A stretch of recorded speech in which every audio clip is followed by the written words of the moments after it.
여러분 안녕하세요. 오늘은 이미지 설교 제3강 이미지 설교 준비에 대해서 우리가 한번 공부하도록 하겠습니다.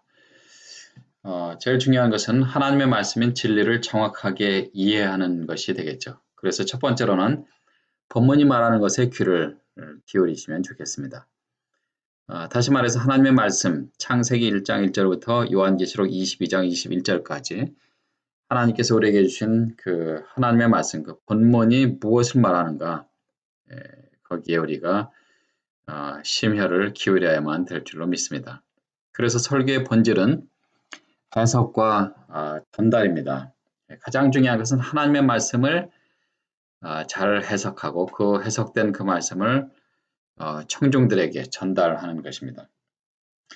그래서 설교자의 역할은 기록된 하나님의 말씀을 올바로 해석하여 오늘 사는 사람들에게 전달하는 것입니다. 우리가 지금 이미지 설교에 대한 것을 공부하고 있지만 그러나 중요한 것은 우리가 이미지 설교를 하든 본문 설교를 하든 주제 설교를 하든 강해 설교를 하든 이야기 설교를 하든 어떤 스타일의 설교를 하더라도 가장 중요한 것은 하나님께서 말씀하신 하나님의 말씀, 성경을 올바로 해석해서 그것을 오늘 사는 사람들에게 전달하는 것이 되겠습니다. 누가복음 15장 11절에서 32절 말씀 우리가 잘 아는 탕자의 비유입니다. 탕자의 비유. 이 동양 사람들과 서양 사람들의 관점의 차이가 있다고 합니다. 동양 사람들은 전체와 배경을 일반적으로 중시한다고 합니다. 그러나 서양 사람들은 부분을 분석하면서 보는 그런 경향이 있다고 합니다. 제가 한국 사람이기 때문에 이 동양 이 관점, 동양 사람의 관점에 그 어떤 글이나 특별히 또 하나님 말씀 볼 때도 그런 경향이 있다는 것을 통계적으로 말씀해 주는 것이죠. 그러나 우리가 하나님의 말씀을 볼 때 사소한 것을 무시하시면 안 됩니다. 단어 하나, 문장 하나 이런 것들을 잘 분석하면서 보고 그 가운데 있는 하나님의 뜻을 발견할 필요가 있습니다. 누가복음 15장 탕자의 비유 말씀을 한번 보겠습니다. 또 가라사대 어떤 사람이 두 아들이 있는데 그 둘째가 아비에게 말하되 아버지여 재산 중에서 내게 돌아올 푼깃을 내게 주소서 하는지라 아버지가 그 살림을 각각 나누어 주었더니 그랬습니다. 우리가 이런 그 단어들을 그냥 넘기면 안 됩니다. 설교자들이 그냥 청중들이 또 내가 섬기는 교회 교인들이 이 탕자의 비유에 대해서 너무나 잘 알 것이라고 미리 짐작으로 생각을 합니다. 그래서 그냥 넘어가는데 사실 각각 나누어 주었다고 했습니다. 즉 다시 말해서 아버지는 맏아들에게도 즉 형에게도 그 분깃을 나누어 주었습니다. 그러니까 유산을 아버지가 살아계실 때 미리 나눠준 것이죠. 얼마나 줬습니까? 첫째에게는 2배를 주었죠. 신명기에 나오는 조금 이따 살펴보도록 하겠습니다. 그 후 며칠 못 돼요. 둘째 아들이 재산을 다 모아가지고 먼 나라에 가서 거기서 허랑방탕하여 그 재산을 허비하더니 다 없이 한 후 그 나라에 크게 흉년이 들어 저가 비로소 궁핍한지라 그랬습니다. 이 둘째 아들은 아버지가 준 그 재산을 가지고 다 썼다고 성경은 그렇게 기록하고 있습니다. 물론 이것은 예수님의 이제 비유의 말씀이죠. 신명기 21장 17절에 보시면 앞에 말씀드린 대로 그 형에게는 2배를 줬습니다. 신명기 21장 17절에 보시면 반드시 그 미움을 받는 자의 아들을 장자로 인정하여 자기의 소유에서 그에게는 2몫을 줄 것이니 그는 자기의 기력의 시작이라 장자의 권리가 그에게 있음이니라. 장자에게는 2배를 주는 하나님의 율법의 말씀이 있었습니다. 그래서 아버지도 당연히 각각 주었지만 형에게는 2배를 주었겠죠. 15절에 보시면 가서 그 나라 백성 중 하나에게 붙여 사니 그가 저가 들로 보내어 돼지를 치게 하였는데 저가 돼지 먹는 쥐의 열매로 배를 채우고자 하되 주는 자가 없는지라. 이에 스스로 돌이켜 가로되 내 아버지에게는 양식이 풍족한 품꾼이 얼마나 많은고 나는 여기서 주려 죽는구나. 17절에 보시면 이에 스스로 돌이켜 그랬습니다. 그러니까 그 앞에 했던 그 일들은 제정신이 아닌 그런 상황에서 그런 일들을 벌인 것이죠. 아버지한테 돈 달라고 한 것도 그렇고 또 그 돈을 다 가지고 가서 먼 나라로 가서 자기를 알아보지 못하는 그런 동네에 가서 허랑방탕하게 그냥 물 쓰듯이 돈을 썼는데 한 푼도 남기지 않고 다 쓴 것이죠. 그리고 나서 이제 배가 고프니까 그제서야 이제 비로소 제정신이 들었다는 얘기입니다.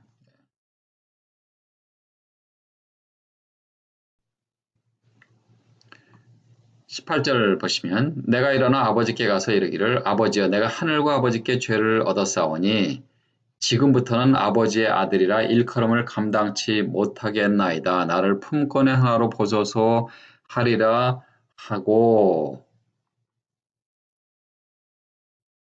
이에 일어나서 아버지께 돌아가니라. 저가 아직도 상거가 먼데 아버지가 저를 보고 측은히 여겨 달려가 목을 안고 입을 맞추니 그랬습니다. 지금 8절에 보시면 내가 일어나 아버지께 가서 이르기를 하고 아버지한테 내가 가서 이렇게 말하겠다라고 하면서 연습을 하는 겁니다. 아버지여 내가 하늘과 아버지께 죄를 얻었사오니 지금부터는 아버지의 아들이라 일컬음을 감당치 못하겠나이다. 나를 품꾼의 하나로 나를 종으로 부려주십시오. 이렇게 얘기하는 것이죠. 그렇게 하리라 하고 연습을 한 거죠. 예. 실수하지 않고 아버지한테 정확하게 말하기 위해서 연습을 한 것입니다. 얼마나 불쌍합니까? 그리고 나서 이제 아버지께로 돌아가는데 아버지는 둘째 아들이 이제 나오나 저제 나오나 동구 밖에서 매일같이 쳐다봤겠죠. 네. 그리고 이제는 뒷모습만 봐도 그 아들이 내 아들인지 이웃집 김서방, 박서방, 이서방의 아들인지 알 수가 있게 되었습니다. 그러니까 둘째가 돌아왔는데 아직도 거리가 멀지만 내 아들이라는 것을 한눈에 바라본 것이죠. 그리고 아버지가 저를 보고 측은히 여겨 달려갔다고 그랬습니다. 달려갔다. 목을 안고 입을 맞추니. 아버지가 왜 달려갔습니까? 예, 물론 사랑하는 아들이 돌아왔으니까 달려갔죠. 그렇죠? 예, 거기까지는 뭐 교인들도 다 아는 겁니다. 그러나 설교자는 아버지가 달려간 그 이유가 다른데 또 있다는 사실을 알아야만 됩니다. 신명기 21장 18절에서 21절에 보시면 하나님의 율법에 대한 이야기 나오는데요. 사람에게 완악하고 패역한 아들이 있어 그 아비의 말이나 그 어미의 말을 순종치 아니하고 부모가 징책하여도 듣지 아니하거든 그 부모가 그를 잡아가지고 성문에 이르러 그 성읍 장로들에게 나아가서 그 성읍 장로들에게 말하기를 우리의 이 자식은 완악하고 패역하여 우리 말을 순종치 아니하고 방탕하여 술에 잠긴 자라 하거든 그 성읍의 모든 사람들이 그를 돌로 쳐 죽일지니 이같이 네가 너의 중에 악을 제하라 그리하면 온 이스라엘이 듣고 두려워하리라 그랬습니다. 이것이 바로 하나님의 율법입니다. 예. 패역한 아들이 있으면 동네 사람들이 돌로 쳐서 죽이라고 하나님께서 이렇게 말씀하셨습니다. 그것은 살인이 아닙니다. 예, 하나님께서 그렇게 하라고 하셨기 때문에 그렇게 해도 그것은 잘못이 아닙니다.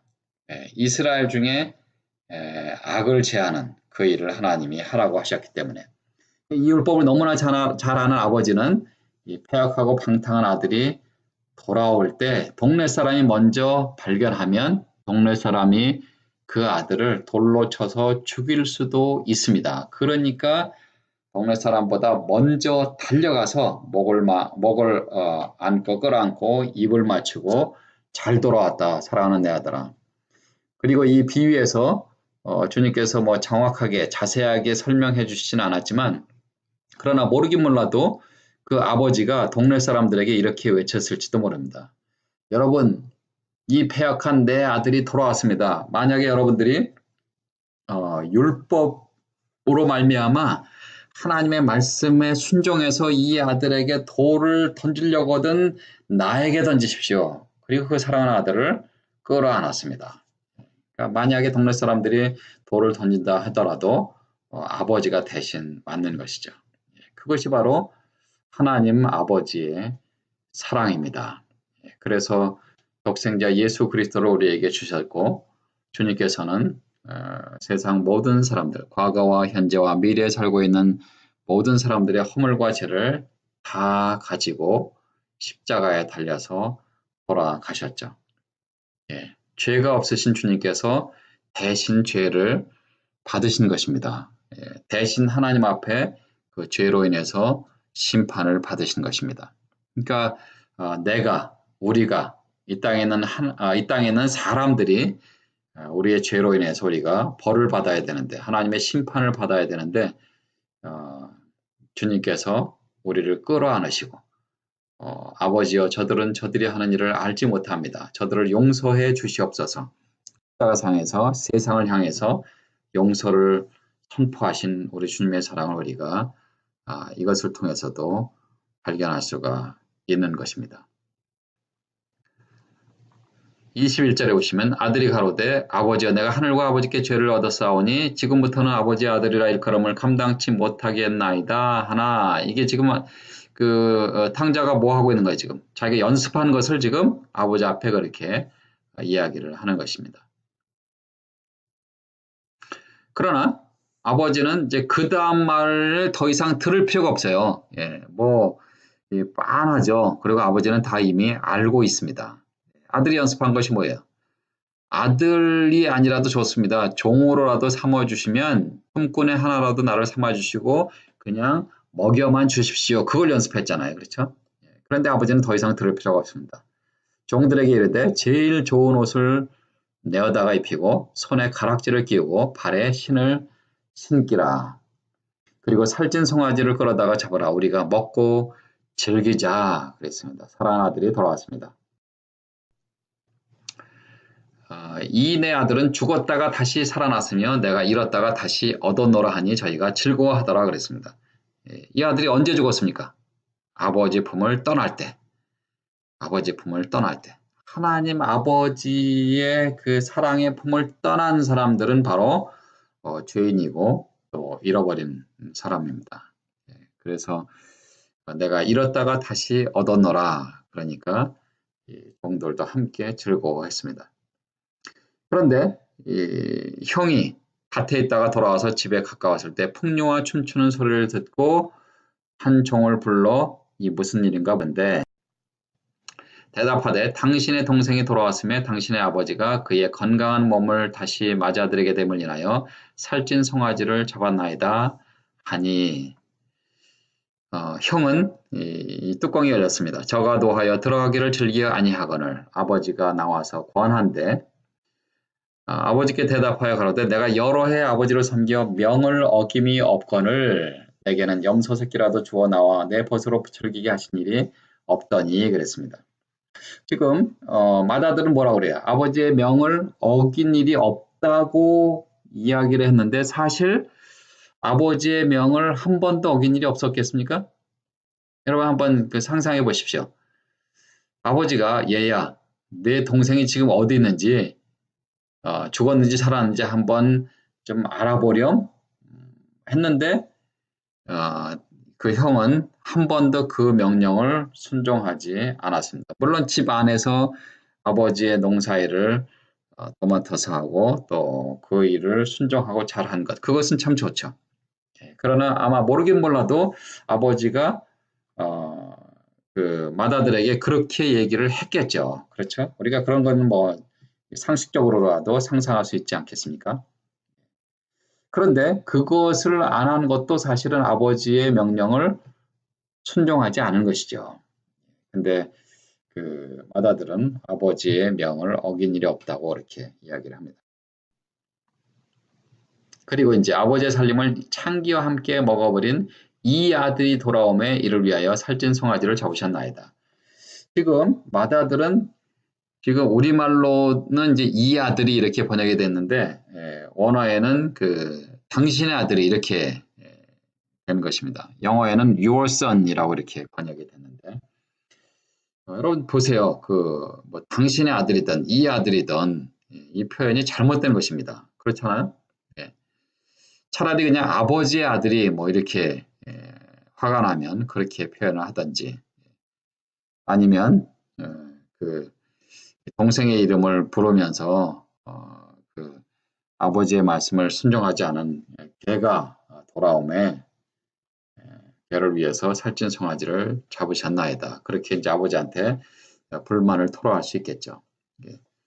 또 여기도 보면 아버지의 살림을 창기와 함께 먹어버렸다고 이렇게 얘기하는데 아버지의 살림을 창기와 함께 먹어버렸는지 도박하다가 다 잃어버렸는지 투자를 했는지 잘못 투자해서 잃어버렸는지 그것을 어떻게 알겠어요? 모르긴 몰라도 마다들도 그런 경험이 있지 않을까 제가 한번 상상을 해봅니다. 왜냐하면 경험하지 않은 것을 그런 얘기를 경험하지 않은 것은 우리의 입에서 나올 수가 없죠. 그래서 그 형은 그렇게 물론 뭐 형이 그 동생이 그 돈을 가지고 그렇게 썼을 것이다. 상상하면서 아버지한테 불만을 토로했을 수도 있겠죠. 뭐 비유의 말씀이니까 우리가 뭐 그렇게 그런 정도는 뭐 상상할 수 있겠지만 아무튼 형도 그런 경험을 하지 않았나 그렇게 한번 상상을 해봅니다. 31절에 아버지가 이르되 형이 이제 그렇게 화가 나서 이야기를 하니까 아버지가 형에게 교정을 해주십니다. 아버지가 이르되 너는 항상 나와 함께 있으니 내 것이 다 내 것이로되 이 내 동생은 아버지는 이제 이 내 동생은 하고 교정을 해줍니다. 그렇죠? 그러니까 이런 것들을 잘 우리가 봐야만 됩니다. 단어 하나 문장 하나를 놓치면 안 됩니다. 죽었다가 살았으며 또 그렇게 표현하지 않습니까? 내 품을 떠난 것 그것은 바로 내 아들은 죽은 거나 다름이 없다. 그렇게 이제 아버지는 표현을 합니다. 내가 잃었다가 얻었기로 우리가 즐거워하며 기뻐하는 것이 마땅하다. 아니라 그것이 바로 하나님 아버지의 사랑이죠. 잃어버린 양들을 찾는 것 그것이 바로 하나님 아버지의 사랑입니다. 누가복음 15장은 이제 그 하나의 비유죠. 잃어버린 양을 찾고 잃어버린 동전을 찾고 잃어버린 아들을 찾는 그래서 연극으로 치면 연극의 1막, 2막, 3막 뭐 이런 그런 비유로 주님께서 말씀해 주신 것입니다. 우리가 이런 말씀들을 볼 때 주의사항이 있습니다. 그 설교자가 자기의 선입견으로 본문을 접근하시면 안 됩니다. 그리고 본인이 경험한 것, 본인이 생각하는 것 이런 것으로 본문을 접근하면 안 되고요. 이 본문에서 하나님께서 내게 주시고자 하는 하나님의 뜻이 무엇인가 그것을 우리가 생각을 해야만 합니다. 그러니까 하나님 앞에서 겸손하게 마음을 비우고 말씀을 묵상하고 또 하나님의 뜻을 발견하려고 하는 그런 자세로 하나님의 말씀을 묵상하고 설교 준비를 해야만 되겠습니다. 한번 예를 볼까요? 요한복음 5장 1절에서 18절 말씀 보시면 거기에 38년 된 병자의 이야기가 나옵니다. 1절부터 한번 제가 보겠습니다. 그 후에 유대인의 명절이 있어 예수께서 예루살렘에 올라가시니라. 예루살렘에 있는 양문 곁에 히브리 말로 베데스다라 하는 곳이 있는데 거기 행각 5이 있고 그 안에 많은 병자, 소경, 절뚝발이, 혈기 마른 자들이 누워 물의 동함을 기다리니 이는 천사가 가끔 못에 내려와 물을 동하게 하는데 동한 후에 먼저 들어가는 자는 어떤 병에 걸렸든지 낫게 됨이러라. 거기 38년 된 병자가 있더라. 예수께서 그 누운 것을 보시고 병이 벌써 오래인 줄 아시고 이르시되 내가 낫고자 하느냐. 예수님께서 38년 된 병자에게 찾아오셔서 내가 낫고자 하느냐 그렇게 말씀하세요. 이런 질문이 무슨 질문입니까? 그렇죠? 당연히 낫기를 원하죠. 그것도 더군다나 하루 이틀도 아니고 1년, 2년도 아니고 38년 동안이나 거기에 있었고 그 연못의 물이 천사가 내려와서 연못의 물을 움직이면 제일 먼저 들어가는 사람이 어떤 병에 걸렸든지 낫는 그러한 그 전설이 있습니다. 그런데 아마 이 병자는 모르긴 몰라도 그 다리에 이상이 있는 병자가 아닌가 그렇게 생각이 되네요. 왜냐하면은 그 다리가 이상이 있기 때문에 다른 사람들이 먼저 들어갈 때 본인이 못 들어가는 거죠. 혹은 뭐 그 외에 하여튼간에 다른 사람보다 먼저 갈 수 없는 그런 몸의 질병이 아닐까요? 근데 예수님께서 내가 낫고자 하느냐 그런 질문을 하는 것은 사실 어떻게 보면 약 올리는 질문이죠. 지금 뭐 애들끼리 얘기한다면 지금 누구 약 올리십니까? 뭐 이렇게 얘기할 수 있지 않겠습니까? 예. 근데 예수님께서 이렇게 질문하신 거에 대해서 이 신학자들은 어떻게 얘기하냐면 예수님께서 그렇게 질문하신 것은 이 병자가 자기 병을 깨달아야 된다. 첫 번째로. 왜냐하면 수많은 사람들이 병 고침을 받은 후에 이 과거를 잃어버리고 또 죄를 짓고 이렇게 하는 그런 모습들. 그래서 과거를 상기시키면서 내가 병이 나면 다시는 병에 걸리지 않도록 주의해야 된다. 뭐 그런 의미. 그 다음에 두 번째는 병자 자신의 무력함을 지적하는 말입니다. 내가 나을 수 있는 어떤 그 능력이 있으면 뭐 먼저 연못에 들어가든지 다른 방법을 통해서라도 또 명의를 찾아가서 고침을 받든지 그렇게 할 수도 있겠지만 그러나 너는 아직도 38년 동안이나 내 병에서 노임을 받지 못하지 않았느냐. 네, 그래서 너는 지금 스스로 내 병을 고칠 수가 없다. 그래서 생명의 주관자가 되시는 하나님을 의지하고 살아야 된다 하는 것을 가르쳐 주시기 위해서 주님께서 이렇게 질문했다고 직설적으로 그렇게 질문했다고 신학자들은 이야기를 합니다. 7절에 보시면 병자가 대답하되 주여 물이 동할 때 나를 못에 넣어줄 사람이 없어서 내가 가는 동안에 다른 사람이 먼저 내려가나이다. 예수께서 가라사대 일어나 네 자리를 들고 걸어가라 하시니 그 사람이 곧 나와서 자리를 들고 걸어가니라. 이 날은 안식일이니 유대인들이 병 나은 사람에게 이르되 안식일인데 네가 자리를 들고 가는 것이 옳지 아니하니라. 사람들은 고정관념이 바로 그거죠. 안식일에는 움직이면 안 된다 하는 그 당시에 그 율법적인 그런 것 때문에 병자에 그렇게 이야기를 합니다. 11절에 대답하되 나를 낫게 한 그가 자리를 들고 걸어가라 하더라 한데 저희가 묻되 너더러 자리를 들고 걸어가라 한 사람이 누구냐 하되 고침을 받은 사람이 그가 누구신지 알지 못하니 이는 거기 사람이 많으므로 예수께서 이미 피하셨음이니라. 예수 그리스도가 누구신지 나를 고쳐주신 분이 누구신지 아직은 모르는 거죠. 14절에 보시면 그 후에 예수께서 성전에서 그 사람을 만나 이르시되 보라 네가 나았으니 더 심한 것이 생기지 않게 다시는 죄를 범치 말라 하시니 그랬습니다. 그 사람이 유대인들에게 가서 자기를 고치니는 예수님이라고 그렇게 전합니다.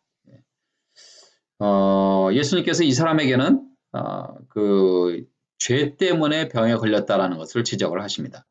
물론 성경에 보면 죄로 인해서 모두가 다 병에 걸렸다고 그렇게 말씀하시는 않습니다.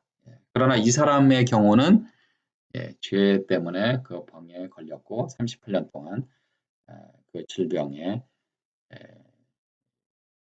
노임을 받지 못한 그런 것을 지적하셨습니다. 그러므로 안식일에 이러한 일을 행하신다 하여 유대인들이 예수를 핍박하게 된지라. 예수께서 저에게 이르시되 내 아버지께서 이제까지 일하시니 나도 일한다 하시매 유대인들이 이를 인하여 더욱 예수를 죽이고자 하니 이는 안식일만 범할 뿐 아니라 하나님을 자기의 친아버지라 하여 자기를 하나님과 동등으로 삼으심이로라. 사람들의 그런 어떤 고정관념 이것을 주님께서는 완전히 깨주신 그런 것이죠. 물론 성경에 보면 그 고침받은 자의 믿음과 관련된 그런 본문이 있습니다.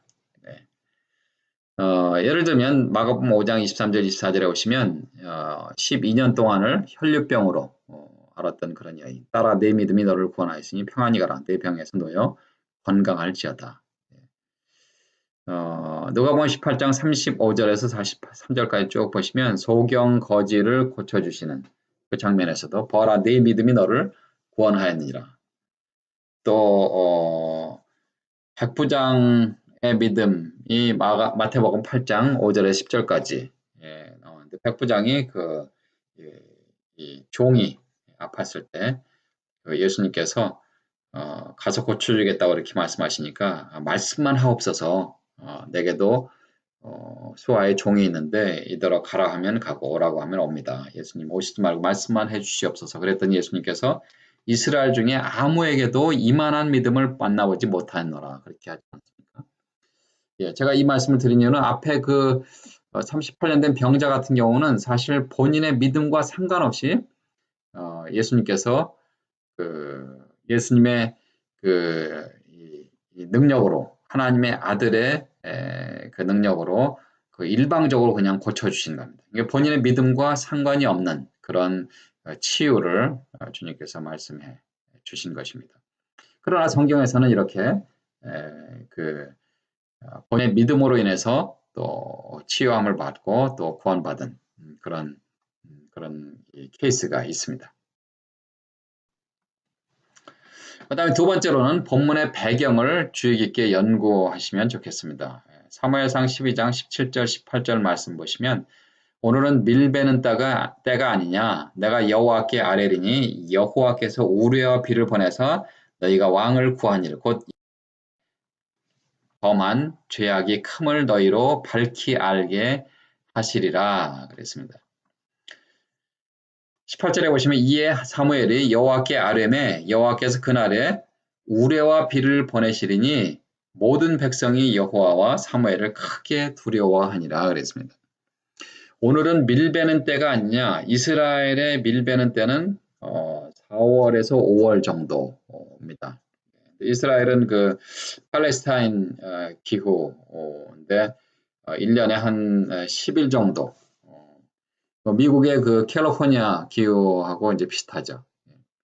1년에 한 10일 정도 비가 오고 그렇게 비도 많이 오는 그런 지역이 아닙니다. 4월, 5월 혹은 6월 그 시기면 비가 전혀 오지 않는 그런 시기인데 사무엘이 하나님 앞에 기도하니까 하나님께서 그 기도를 들으시고 우레와 비를 보내주셨습니다. 그러니까 비가 오지 않는 그 상황에 더군다나 천둥번개가 치면서 막 비가 쏟아지니까 하나님을 두려워하고 또 기도를 통해서 기도의 응답으로 그런 놀라운 천둥과 비가 오는 것을 보고 사무엘도 백성들이 크게 두려워했습니다. 그래서 지금은 밀베는 때가 아니냐 그때 그러니까 비가 오지 않는 그런 상황인데 이스라엘의 그 백그라운드를 아시면 그런 것들이 이제 눈에 보이죠. 그런 것들을 설교자가 인터넷에서 우리 교인들에게 잘 또 증거를 해야만 됩니다.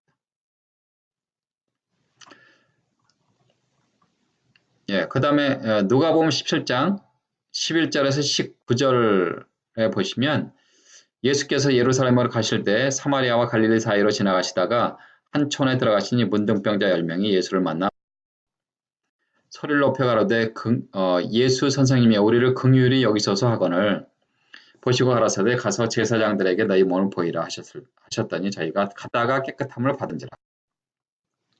그 중에 하나가 자기의 나은 것을 보고 큰 소리로 하나님께 영광을 돌리며 돌아와 예수의 발 아래 엎드려 살해하니 저는 사마리아인이라. 예수께서 대답하여 가라사대 10사람이 다 깨끗함을 받지 아니하였느냐 그 9은 어디 있느냐. 이 이방인 이외에는 하나님께 영광을 돌리러 돌아온 자가 없느냐 하시고 이게 무슨 말이냐면 이 팔레스타인 그 지역에 있는 사람들은 어떤 일에 대해서 확실한 이 믿음, 확신이 있기 전에는 어떤 일을 하지 않습니다. 감사를 하거나 선물을 하거나 이런 일을 하지 않습니다. 그러니까 문둥병에서 노임을 받은 사람이 10명 있었는데 그 중에 한 사람만 돌아온 것이에요. 그러니까 한 사람만 내가 예수님의 능력으로 내가 분명하게 고침을 받았다. 이것은 당연히 예수님께 그리고 하나님께 감사와 영광을 돌려야 된다 하고 예수님께로 와서 감사를 한 것이죠. 그러니까 나머지 9명은 긴가민가 한 것이죠. 그래서 예수님께도 감사 돌리지 못하고 하나님께도 영광을 돌리지 못한 그런 것이죠. 이런 팔레스타인과 이스라엘의 백그라운드를 우리가 알면 또 더 자세한 설명을 할 수가 있습니다. 19절에 그에게 이르시되 일어나 가라 내 믿음이 너를 구원하였느니라 하시더라. 그 다음에 두 번째로 진리를 이미지 즉 그림 언어로 표현해 보시면 좋겠습니다. 먼저 의인법을 사용해 보십시오. 의인법은 뭐 하시는 대로 비인격적인 존재를 인격적인 존재로 설명하는 것입니다. 출애굽기 15장 6절에 보시면 주의 오른손 하나님은 영이시니 오른손 왼손이 없죠. 그러나 이제 이런 시적인 표현 주의 오른손 하나님의 오른손으로 즉 이 권능의 손으로 어떤 일을 했다라는 그런 표현이죠. 시편 85편 10절에 보시면 긍휼과 진리가 만나고 긍휼과 진리 이런 추상적인 명사가 어떻게 만납니까? 그렇죠? 그러나 시적인 표현이죠. 의와 화평이 서로 입맞추다 하는 그런 표현들, 의인법을 사용하는 것이죠. 그 다음에 은유와 직유를 사용하시면 좋습니다. 은유는 뭐 A는 B다라는 그런 표현이죠. 은유적인 언어를 씀으로써 사람들이 귀로 들은 것을 눈으로 떠올려 보게 하고 진리를 볼 수 있도록 돕는 것입니다. 예를 들면 시편 18편 2절에 보시면 여호와는 반석이시다. 하나님이 돌이십니까? 아니죠, 당연히. 그러나 이런 은유적인 표현을 통해서 하나님은 반석처럼 그렇게 든든하신 분이시다. 우리의 뭐라고 표현해야 되나요? 우리의 기초가 되시는 분이시고 또 믿음의 근원이 되시는 분이시고 하는 그런 여러 가지 표현이 되겠죠. 또 시편 22편 6절에 보시면 나는 벌레요 사람이 아니라 예수님께서 그렇게 하신 것을 이제 시편 기자를 통해서 예표하신 그런 표현 아닙니까? 그래서 예수님이 정말 이 피조물의 몸을 입고 이 땅에 오셨지만 그러나 벌레처럼 종처럼 우리의 허물과 죄를 위해서 십자가에서 돌아가 주신 그런 놀라운 주님의 그 사랑을 우리는 이런 것을 통해서 발견할 수가 있습니다. 그 다음에 직유를 사용하셔도 좋습니다. 직유는 A는 B와 같다라는 그런 표현법이죠. 예를 들어서 욥기 41장 24절에 보시면 내 마음이 돌과 같다. 내 마음이 둔탁하다는 그런 표현이겠죠. 심장이 돌이면 큰일 나죠. 그래서 이런 직유법을 사용할 수가 있습니다. 마태복음 13장 44절에 보시면 천국 비유를 천국은 마치 밭에 감추인 보화와 같으니 그런 비교적인 표현을 통해서 또 하나님의 말씀, 하나님의 뜻을 전달할 수가 있습니다. 그 다음에 산문의 세계에서 시인의 세계로 옮기시면 좋겠습니다. 월터 브루그만은 설교자는 시인이 되어야 된다라는 책에서 살아있는 복음의 진리가 설교자들에 의해서 단조롭게 되고 사소한 것이 되고 공허한 것이 되었음을 지적을 합니다. 즉 다시 말해서 설교자가 너무 단조로운 그런 메시지를 전거한다 그런 얘기죠. 그래서 설교가 갱신돼야 된다라고 강조를 하였습니다. 월터 브루그만은 설교가 갱신되려면 극적이고 예술적이고 그리고 청중들을 대화에 참여시키는 언어를 사용을 해야 한다고 지적을 했습니다. 그래서 설교에 있어서 이미지 언어를 사용하는 것이 굉장히 중요한데 그렇게 함으로써 청중들의 마음에 깊이 파고든다는 사실을 강조를 했습니다. 지금은 고인이 되신 황수관 박사의 간증 강의를 제가 어떤 그 프로그램에서 본 적이 있는데요. 이분을 예를 한번 들어보겠습니다. 어머니에 대한 이야기를 하는데 한 뭐 7, 8분, 한 10분도 안 되는 그런 짤막한 그런 강의를 통해서 이 제목을 이 세상에서 가장 아름다운 영어 단어가 무엇인가 이렇게 제목을 정했습니다. 첫 번째가 mother, 어머니라고 이야기를 합니다. 그 다음에 두 번째가 father, 아버지면 얼마나 좋겠습니까? 그런데 father가 아니고 passion, 열정이다 이야기를 합니다. 세 번째 영어 단어가 father, 그러면 얼마나 좋겠습니까? 이런 식으로 이제 청중들의 마음을 사로잡는 그런 표현을 씁니다. 그러나 세 번째가 smile, 미소다. 네 번째가 father, 아버지, 그러면 얼마나 좋겠습니까? 그러나 네 번째는 love, 사랑입니다. 계속 찾아보니까 70번째까지 찾아왔는데도 father, 아버지가 없었습니다. father란 단어가. 이렇게 이제 이야기를 하면서 어머니에 대한 이야기를 합니다. 본인은 1945년 해방둥이였었는데 일본 히로시마 지역에서 태어났답니다. 그런데 태어나자 마자 그 당시에 원자폭탄 떨어지지 않았습니까? 그런데 아버지는 혼자 나가면서 빨리 애들 데리고 오라고 이렇게 했는데 어머니는 아이들 손을 다 붙들고 이렇게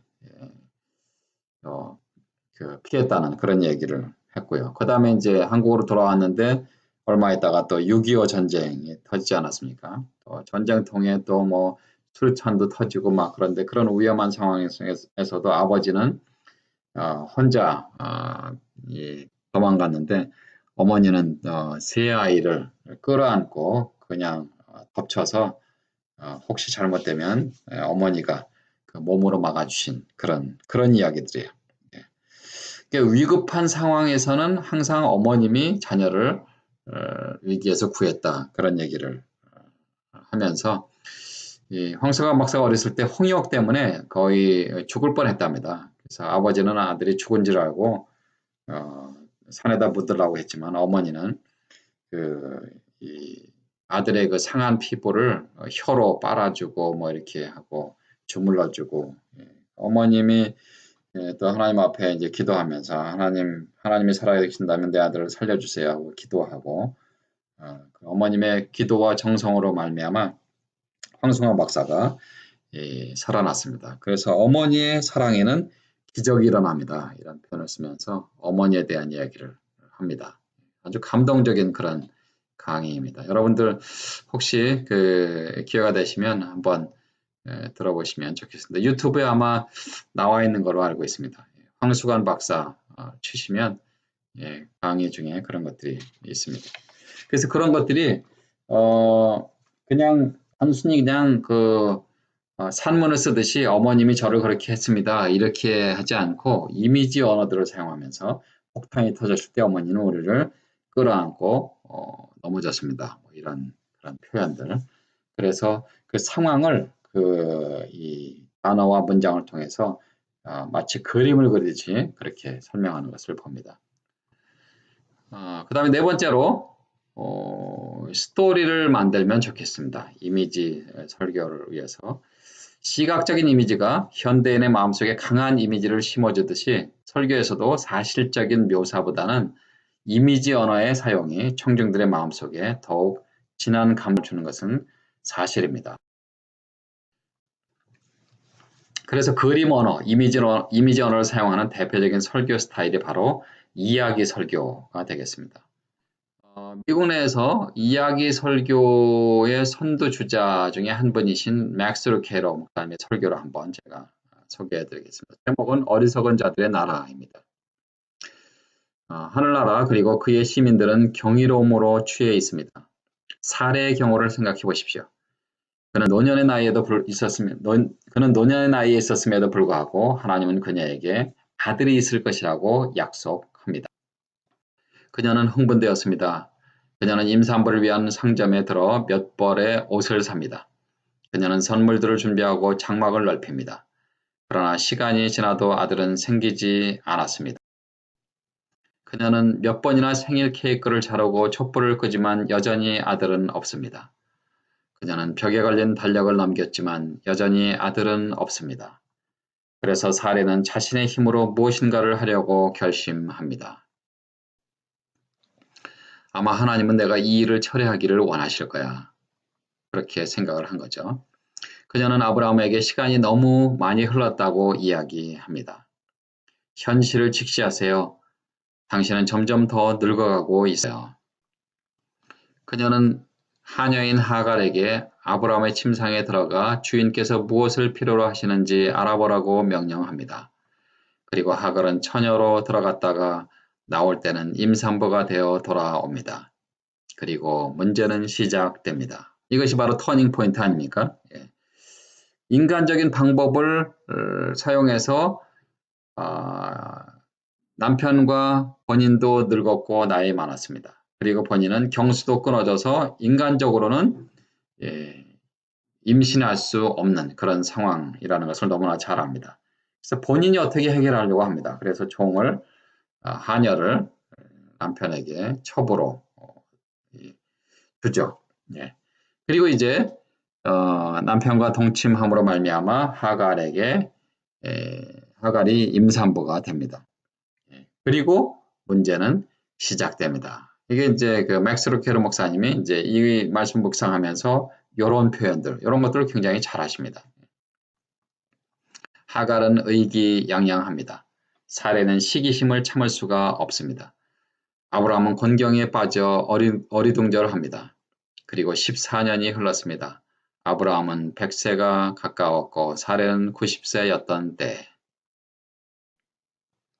하나님은 그들을 방문하셨고 태어난 아들을 위한 이름을 지어주시겠다고 말씀하십니다. 아브라함과 사례의 반응은 동일하였습니다. 그것은 웃음이었습니다. 그것은 한편으로는 너무나 행복한 일이었지만 다른 편으로는 그것은 불가능한 일이었기 때문입니다. 그들은 소망을 포기했기 때문에 웃었습니다.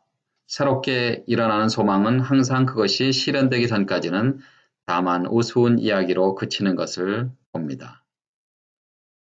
그러나 하나님은 그 시간에 최상의 일, 즉 도저히 믿기 어려운 일을 하시느라고 분주하셨습니다. 네, 그래서 맥스 로케르 목사님은 그런 것들을 통해서 이제 사람들에게 이미지로 다가가는 모습을 봅니다. 그 상황이 마치 그 한편의 드라마처럼 청중들에게 다가갑니다. 다섯 번째로 감각을 총동원하시기 바랍니다. 설계의 황제라고 하는 스펄전의 설교에 나타난 감각의 호소를 한번 살펴보겠습니다.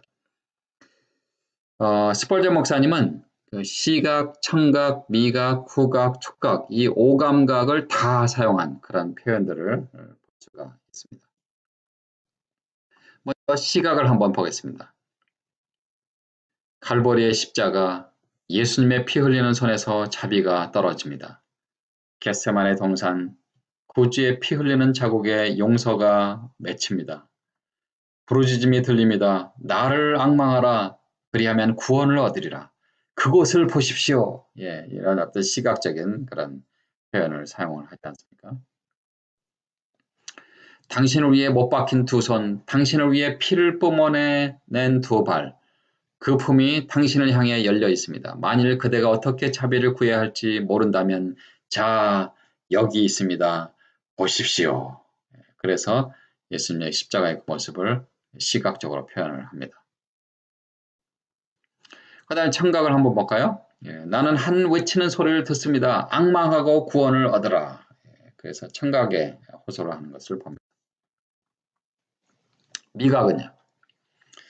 하나님께서 잔을 땅에 던져 단 포도주를 쏟고 대신 쓴 담낭을 채우시는 것을 보지 않았습니까? 그 잔을 마셔서 그 쓴맛을 아십시오. 매스컴뿐이었습니다. 미각을 호소하는 그런 표현들 이 설교 속에 있습니다. 후각은요. 복음의 귀한 향기가 대기를 향기롭게 하기 위하여 밖으로 쏟아져야만 합니다. 요즘에 한국에서는 지금 미세먼지 때문에 굉장히 국가적인 문제가 되고 있는데, 그리고 많은 사람들이 그것 때문에 이제 이 병에 걸리는 경우가 있습니다. 우리가 저걸 위해서 좀 기도해야 되겠습니다. 이제 스폴저 목사님이 이렇게 후각을 사용하는 그런 표현을 씁니다.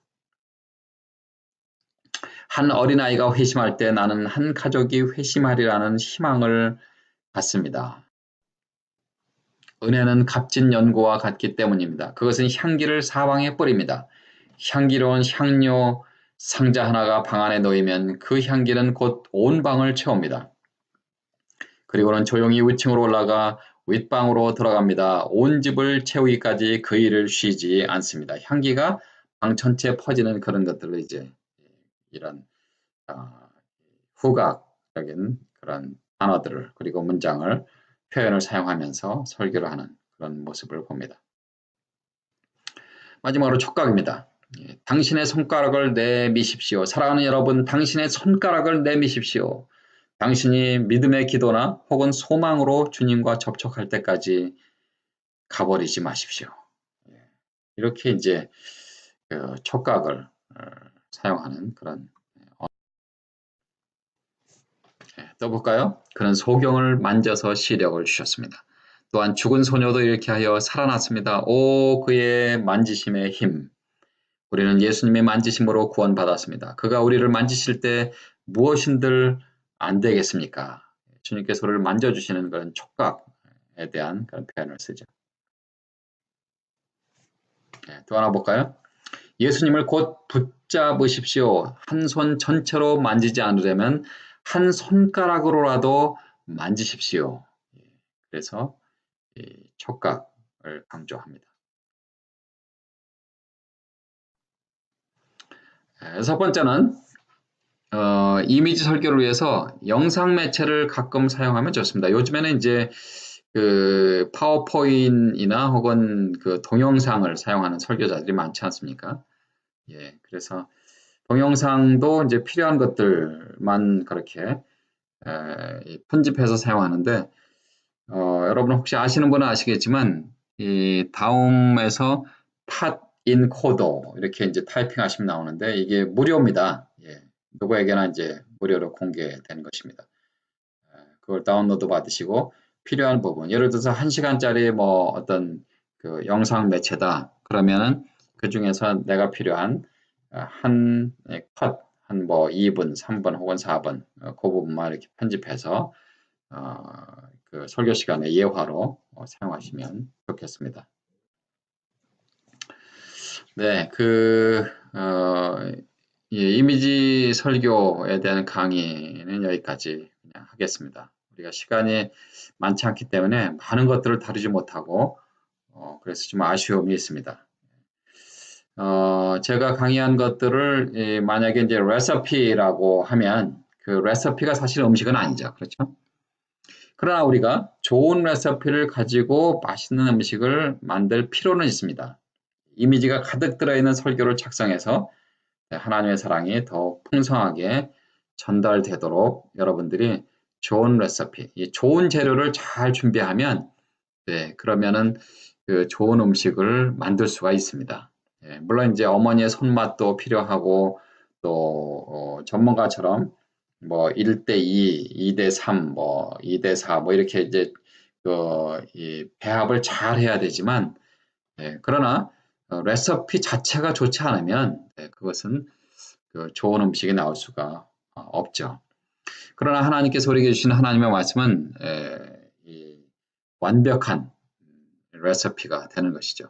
그 가운데서 우리가 정말 진국을 만들어낼 수가 있어야만 됩니다. 우리 주님께서 바로 내가 곧 길이요 진리요 생명이니 나로 말미암지 않고는 아버지께로 올 자가 없느니라 그렇게 말씀하지 않았습니까?